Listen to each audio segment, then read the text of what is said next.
You know what? Actually, let me just read this email because if you haven't listened to the Johan Hari interview from, I guess it was a little more than a week and a half ago. I think it was January 22nd. We got a bunch of emails in response to that. We get a lot of emails in response to a lot of interviews, but this one we had a real lot, and obviously can't read all of them, but I wanted to read this one just because it's just an interesting perspective that differs in some respects with Johans.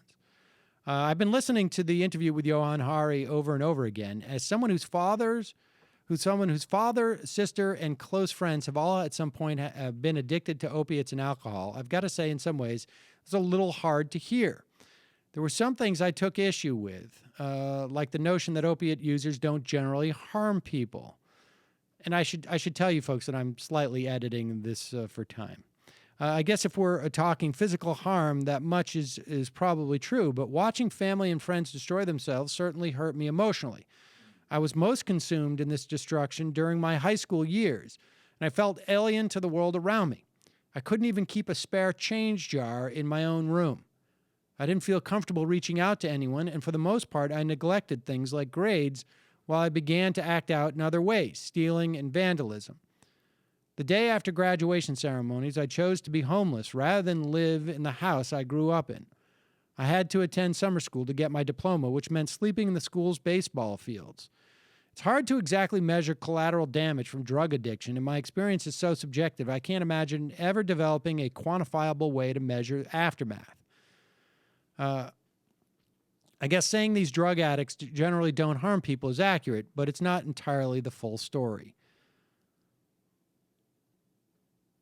And then he goes on to talk about the idea that if we decriminalize, that the price will go down, and that in his experience, that has not necessarily impacted people's desire for one drug over another. They just get as much as they can. Eventually, and especially with addicts, the well runs dry and they have to choose the cheapest choice. So why would an addict choose to spend more for a pill that doesn't seem to hit as hard? I think the idea is that, he actually gets to it in this. I've always been a little apprehensive about drug law reformation because of my personal experiences. So here's why I think most of my qualms are quelled. Because the progressive position, and this is where he makes a distinction between the progressive position on legalizing drugs, decriminalizing drugs, and the libertarian one, and this is a very important distinction. It's because the progressive position doesn't just end at decriminalization. This is why I also think that you disagree with the libertarian position about anti-drug laws. I've had brief debates myself with free market enthusiasts and radical capitalists who declare that simply decriminalizing every substance would effectively solve our problems, rarely, if ever, providing how and whys regarding the social aspects. Libertarians don't see, or logically shouldn't see, the government setting up and providing funding for the well-being of addicts as either necessary or just, and that just isn't practical. And so I think if you ever debate someone on this topic, that would be a great way to prove the difference. I mean, the point that he's making here is that when liberals talk about decriminalization, they're not just simply about talking about we're going to decriminalize and walk away from it.